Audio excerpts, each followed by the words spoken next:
आज आप सुनने वाले हैं कार्तिक मास महात्म का 9वां अध्याय। तो कथा सुनने से पहले हम सब की प्यारी श्री राधिका रानी का ध्यान कर लीजिए और फिर इस पावन और परम कल्याणकारी कथा का श्रवण करते हैं। राजा पृथु नारद मुनि से पूछते हैं कि हे नारद मुनि, आपने कार्तिक मास के व्रत में जो तुलसी की जड़ में भगवान विष्णु का निवास बताया है और उस स्थान की मिट्टी का पूजन करने को बतलाया है, इसलिए मैं श्री तुलसी जी के महात्म्य को सुनना चाहता हूँ। तुलसी कहाँ और कैसे उत्पन्न हुई, यह बताने की कृपा करें, और भगवान विष्णु को तुलसी इतनी प्रिय क्यों है, यह भी जरूर बताइए। तब नारद मुनि ने कहा, हे राजन, आप सावधान होकर तुलसी जी की महत्ता तथा उनके जन्म का प्राचीन इतिहास सुनिए। एक समय जब देवगुरु बृहस्पति और देवराज इंद्र कैलाश पर्वत पर शंकर जी का दर्शन करने गए तो भगवान शंकर ने अपने भक्तों की परीक्षा ली। उन जटाधारी दिगंबर ने उनके मार्ग में अवरोध डाला। यद्यपि वह तेजस्वी, शांत, लंबी भुजा और चौड़ी छाती वाले गौरवर्ण अपने विशाल नेत्रों से युक्त तथा सिर पर जटाधारी वैसे ही बैठे थे, तथापि उन भगवान शंकर को न पहचानकर इंद्र ने उनका नाम धाम आदि परिचय पूछा और कहा कि शंकर जी अपने स्थान पर हैं या कहीं गए हैं। इस पर उस तपस्वी ने कुछ नहीं कहा, परंतु त्रिलोकीनाथ के ऐश्वर्य से गर्वित होकर इंद्र कब तक चुप रहते। उन्होंने क्रोध करके तपस्वी से घुड़क कर कहा, अरे मैं पूछता हूँ तो उत्तर क्यों नहीं देता? मैं अभी तुझे वज्र मारता हूँ, फिर देखता हूँ तुझ द्रुमति की रक्षा कौन करता है। ऐसे क्रुद्ध हो इंद्र ने ज्यों ही उस दिगंबर को मारने के लिए हाथ में वज्र लिया, त्यों ही भगवान शंकर ने वज्र सहित इंद्र का हाथ स्तंभित कर दिया और विकराल नेत्र कर भगवान शंकर ने उसे देखा। त्यों ही ऐसा विदित हुआ मानो वह दिगंबर प्रज्वलित हो उठा है और तेज से जला देगा।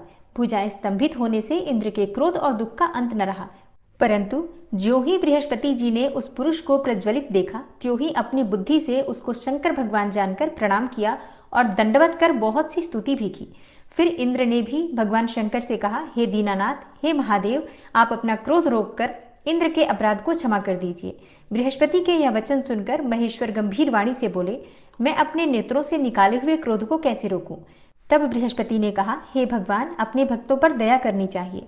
आप अपना भक्त वत्सल नाम सार्थक कीजिए। आप अपने इस तेज को कहीं और स्थापित कर दीजिए और इंद्र का उद्धार कीजिए। तब भगवान शंकर ने गुरु बृहस्पति से कहा, मैं तुम्हारी स्तुति से प्रसन्न हूँ। जो तुमने इंद्र को जीवन दान दिलवाया है, मैं विश्वास करता हूँ कि मेरे नेत्रों की अग्नि अब इंद्र को पीड़ित न करेगी। बृहस्पति से ऐसा कहकर भगवान शंकर ने अपने माथे से निकाले हुए अग्निमय तेज को अपने हाथों में लेकर क्षीर सागर में डाल दिया। फिर लीलाधारी भगवान अंतर्ध्यान हो गए। इस प्रकार जिसको जो जानने की इच्छा थी उसे जानकर इंद्र और बृहस्पति अपने स्थान को चले गए। राजा पृथु ने कहा, हे देवर्षि, आपको नमस्कार है। कृपा कर आप यह कहिए कि जिस समय भगवान शंकर ने अपने माथे का वह तेज क्षीर सागर में डाल दिया तो उस समय क्या हुआ? नारद जी ने कहा, हे राजन, जब भगवान शंकर ने अपना वह तेज क्षीर सागर में डाल दिया तो उस समय वह शीघ्र ही बालक होकर गंगा सागर के संगम पर बैठकर संसार को भय देने वाला रुदन करने लगा। उसके रुदन से समस्त संसार व्याकुल हो उठा। लोकपालों के मन में भी व्याकुलता हुई। चराचर चलायमान पितामह श्री ब्रह्मा जी की ये कि जिस समय भगवान शंकर ने अपने माथे का वह तेज क्षीर सागर में डाल दिया तो उस समय क्या हुआ? नारद जी ने कहा, हे राजन, जब भगवान शंकर ने अपना वह तेज क्षीर सागर में डाल दिया तो उस समय वह शीघ्र ही बालक होकर गंगा सागर के संगम पर बैठकर संसार को भय देने वाला रुदन करने लगा। उसके रुदन से समस्त संसार व्याकुल हो उठा। लोकपालों के मन में भी व्याकुलता हुई।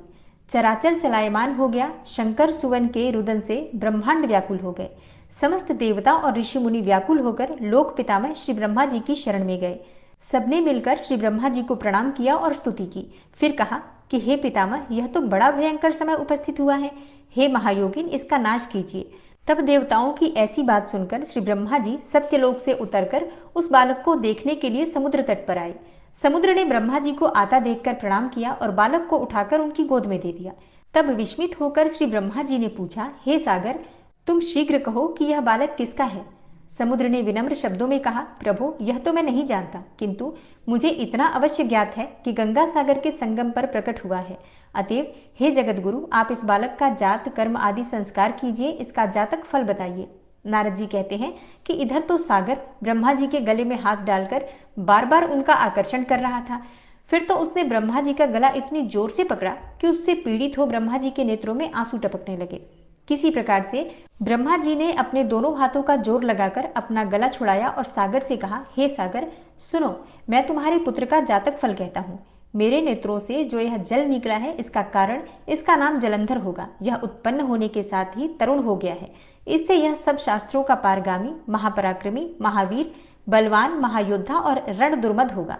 यह बालक सब दैत्यों का अधिपति और भगवान विष्णु को जीतने वाला होगा तथा यह कहीं भी नहीं हारेगा। एक भगवान शंकर को छोड़कर यह सबसे अवध्य होगा। जहां से उत्पन्न हुआ है फिर वहीं जाएगा।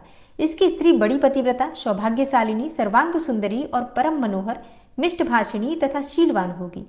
तब नारद जी कहते हैं, हे राजन, सागर से ऐसा कहकर ब्रह्मा जी ने शुक्राचार्य को बुलाकर उनके हाथों से बालक का राज्याभिषेक करवाया और स्वयं अंतर्ध्यान हो गए। फिर तो बालक को देखकर सागर बड़ा ही प्रसन्न हुआ और घर आ गया। कितने ही उपाय से उसका पालन कर उसको पुष्ट किया। फिर कालनेमी नामक असुर को बुलाकर उसका वृंदा नाम की कन्या से सविधि विवाह करवा लिया। उस विवाह में बड़ा उत्सव हुआ। श्री शुक्राचार्य के प्रभाव से स्त्री सहित जलंधर दैत्यों पर राज्य करने लगा।